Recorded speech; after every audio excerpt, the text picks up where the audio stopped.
মঙ্গলবার লোকসভায় প্রধানমন্ত্রী নরেন্দ্র মোদীর ভাষণের পর উত্তাল হয়েছিল সংসদ। ফের বুধবার রাজ্যসভায় মোদীর ভাষণ নিয়ে উত্তাল হলো অধিবেশন। লোকসভায় তৃতীয়বার জয়ের পর এদিন প্রথম ভাষণ দেন প্রধানমন্ত্রী। কিন্তু প্রধানমন্ত্রীর ভাষণ চলাকালীন শুরু থেকে শেষ পর্যন্ত স্লোগান দিতে থাকেন বিরোধীরা। লোকসভার মতো রাজ্যসভার ভাষণেও এদিন বিরোধীদের নিশানা করেন প্রধানমন্ত্রী। তার অভিযোগ 6 দশক পর দেশ একটা 3বার একই সরকারকে ভরসা করেছে, তা সত্ত্বেও কিছু মানুষ জনতার এই রায়কে ব্ল্যাকআউট করার চেষ্টা করছে। মোদীর দাবি এই নির্বাচনে দেশবাসী বিরোধীদের এজেন্ডাকে পরাজিত করেছেন। এদিন নিজের ভাষণে কংগ্রেস সহ বিরোধীদের বিরুদ্ধে আগাগোড়া সরব থাকেন মোদী। প্রধানমন্ত্রীর ভাষণে উঠে আসে চোপড়া থেকে সন্দেশখালির প্রসঙ্গ। নিজের ভাষণের শুরুতে মোদী বলেন, आदरणीय सभापति जी, 10 वर्षों के अखंड एकनिष्ठ अविरत सेवा भाव से किए हुए कार्य को देश की जनता ने जी भरकर के समर्थन दिया है। देश की जनता ने आशीर्वाद दिए हैं। आदरणीय सभापति जी, इस चुनाव में देशवासियों की विवेक बुद्धि पर गर्व होता है, क्योंकि उन्होंने प्रोपेगेंडा को परास्त कर दिया है।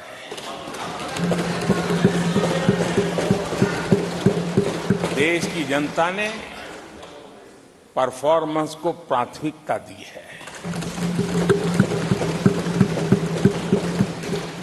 भ्रम की राजनीति को देशवासियों ने ठुकराया है और भरोसे की राजनीति पर विजय की मोहर लगा।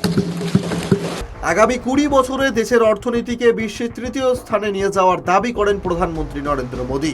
তিনি বলেন, आदरणीय सभापति जी, देश भली भांति जानता है, देश ने पिछले 10 वर्षों में हमारे देश की अर्थव्यवस्था को 10 नंबर से 5 नंबर पर पहुंचाने में सफलता पाई है और जैसे जैसे नंबर निकटता की सिद्धि की ओर पहुंचता है, एक की तरफ पहुंचता है, तो चुनौतियां भी बढ़ती है और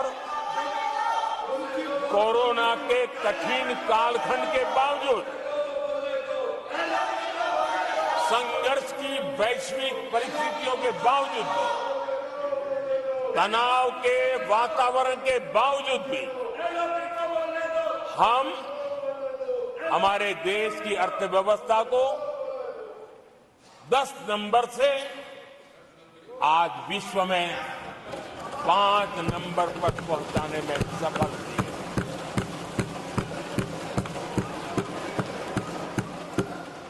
इस बार देश की जनता ने हमें 5 नंबर से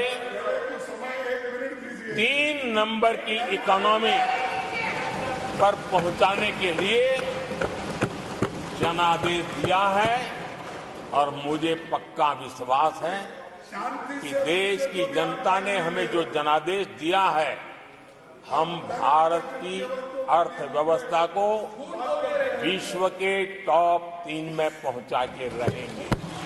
নিজেদের সাফল্যের কথা বলতে গিয়ে প্রধানমন্ত্রী নরেন্দ্র মোদী বিরোধীদের কড়া ভাষায় সমালোচনা করেন।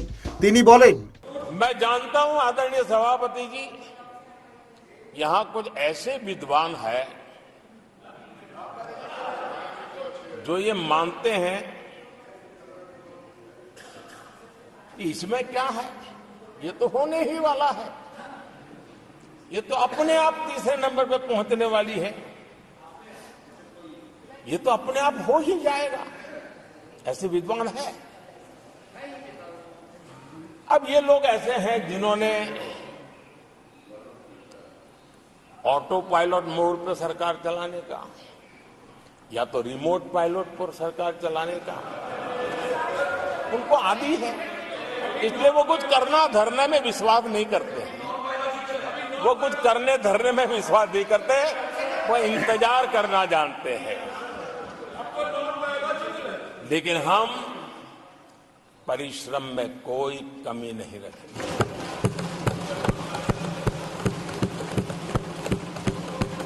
आने वाले वर्षों में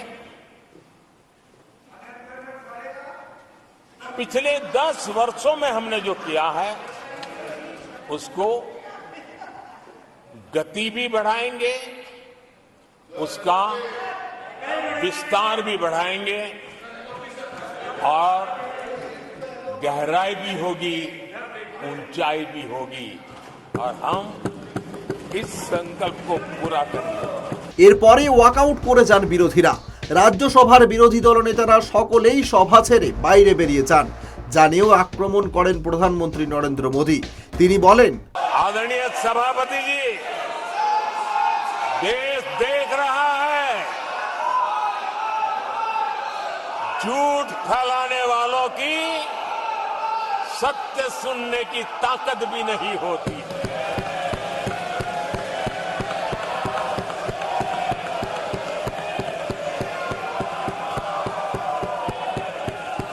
जिनका सत्य से मुकाबला करना, इसके लिए जिनके हौसले नहीं है, वो बैठ करके इतनी चर्चा के बाद उन्होंने उठाए हुए सवालों के जवाब भी सुनने की हिम्मत नहीं है। इन्होंने ये अपर हाउस को अपमानित कर रहे हैं। इस अपर हाउस की महान परंपरा को अपमानित कर रहे हैं। आदरणीय सभापति जी, देश की जनता ने हर प्रकार से उनको इतना पराजित कर दिया है कि अब उनके पास गली मोहल्ले में चीखने के सिवाय कुछ बचा नहीं। नारेबाजी, हो हल्ला और मैदान छोड़ के भाग जाना, यही उनके नसीब में लिखा हुआ। বিরোধীদের ওয়াকআউট করা নিয়ে কড়া সমালোচনা করেন রাজ্যসভার সভাপতি জগদীপ ধনখড়। তিনি বলেন, माननीय सदस्यगण, अत्यंत दर्दनाक, पीड़ादायक, अमर्यादित आचरण से देखकर मैं हूं। शासन तीसरे निरंतर लगातार काल में है। 6 दशक के बाद मैंने चर्चा की और मैंने अनुरोध किया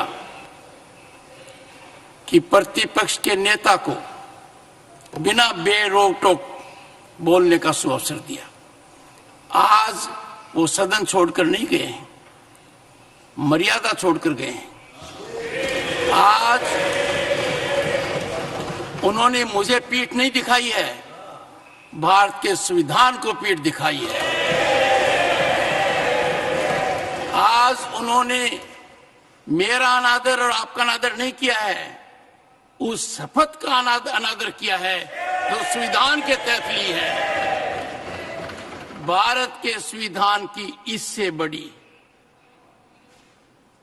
अपमानित बात नहीं हो सकती।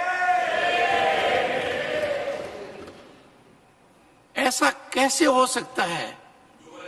House of elders, the upper house, हमें देश का मार्गदर्शन करना है। मैं उनके आचरण की भर्त्सना करता हूं। देश के 140 करोड़ लोग इसे हाथ होंगे। सदन का मतलब है सत्ता पक्ष की बात सुनो जब आपने अपनी पूरी बात कह दी। माननीय सदस्यगण, आप सब जानते हैं कल देर रात तक चर्चा रखी गई, हर सदस्य को मौका दिया गया। इट इज एन ओकेजन यह ऐसा अवसर है चैलेंज इंडियन जहां कॉन्स्टिट्यूशन, उन्होंने भारत के संविधान को दे चुनौती दी। आउटरेज्ड उन्होंने the spirit of Indian constitution, Bharat के संविधान की They have भावना को आहत disregarded किया है। the उन्होंने oath they have undertaken। जो शपथ ली थी मैं इस कुर्सी उसकी पर भी अवमानना बैठकर की इतना है। दुखी हूं कि भारत के संविधान का इतना बड़ा अपमान, इतना बड़ा मजाक। भारत का संविधान हाथ में रखने की किताब नहीं है, जीने की किताब है। मैं आशा करता हूं कि वो आत्मचिंतन करेंगे, मंथन करेंगे, अपने दिल को टटोलेंगे और कर्तव्य पर आएंगे। माननीय प्रधानमंत्री जी, ধানখড়ের বক্তব্যের পর ফের নিজের ভাষণ জারি রাখেন প্রধানমন্ত্রী নরেন্দ্র মোদী। এরপর নিজের ভাষণে প্রধানমন্ত্রী মহিলাদের ওপর অত্যাচার এবং তা নিয়ে বিরোধীদের নীরবতা নিয়েও কথা বলেন। এ নিয়ে তিনি বলেছেন, आदरणीय सभापति जी, देश का दुर्भाग्य है कि ऐसे संवेदनशील मामलों में भी राजनीति जब होती है तब देशवासियों को, विशेषकर महिलाओं को अकल्प पीड़ा होती है। ये जो महिलाओं के साथ होते अत्याचार में विपक्ष का जो सिलेक्टिव रवैया है, ये सिलेक्टिव रवैया बहुत ही चिंताजनक है। आदरणीय सभापति जी, मैं आपके माध्यम से देश को बताना चाहता हूं, मैं किसी राज्य के खिलाफ नहीं बोल रहा हूं, न ही मैं कोई राजनीतिक स्कोर करने के लिए बोल रहा हूं, लेकिन कुछ समय पहले मैंने बंगाल से आई कुछ तस्वीरों को सोशल मीडिया पे वीडियो देखा। एक महिला को वहां सरेआम सड़क पर पीटा जा रहा है। वो बहन चीख रही है, लेकिन वहां खड़े हुए कोई उसकी मदद के लिए नहीं आ रहा है, वीडियो बनाने में लगे हुए हैं। और जो घटना संदेश खली में हुई, जिसकी तस्वीरें रोंगटे खड़े करने वाली है, लेकिन बड़े बड़े दिग्गज मैं सुन रहा हूं कल से, इसके लिए पीड़ा उनके शब्दों में भी नहीं झलक रही है। इससे बड़ा शर्मिंदगी का दुखद चित्र क्या हो सकता है? और जो अपने आप को बहुत बड़े प्रगतिशील नारी नेता मानते हैं, वो भी मुंह पे ताले लगा करके बैठ गए, क्योंकि संबंध उनके राजनीतिक जीवन से जुड़े किसी दल से है या उस राज्य से है, और इसलिए आप महिलाओं पर हो रही पीड़ा को चुपचाप हो जाए। आदरणीय सभापति जी, मैं समझता हूं कि जिस प्रकार से दिग्गज लोग भी ऐसी बातों को नजरअंदाज करते हैं, तब देश को तो पीड़ा होती है, हमारी माताओं बहनों को ज्यादा पीड़ा होती है। পরপর দুদিন বিভিন্ন ইস্যু নিয়ে দেশের প্রধান বিরোধী দল কংগ্রেস তথা ইন্ডিয়া জোটকে প্রধানমন্ত্রী বুঝিয়ে দিলেন সংখ্যাগরিষ্ঠতা না পেলেও তিনি লড়াইয়ের ময়দান ছাড়তে রাজি নন, বরং বিরোধীরা ওয়াকআউট করে বুঝিয়ে দিচ্ছেন সত্যি কথা শোনার সৎ সাহস তাদের নেই। Bureau report, Ritam Bangla.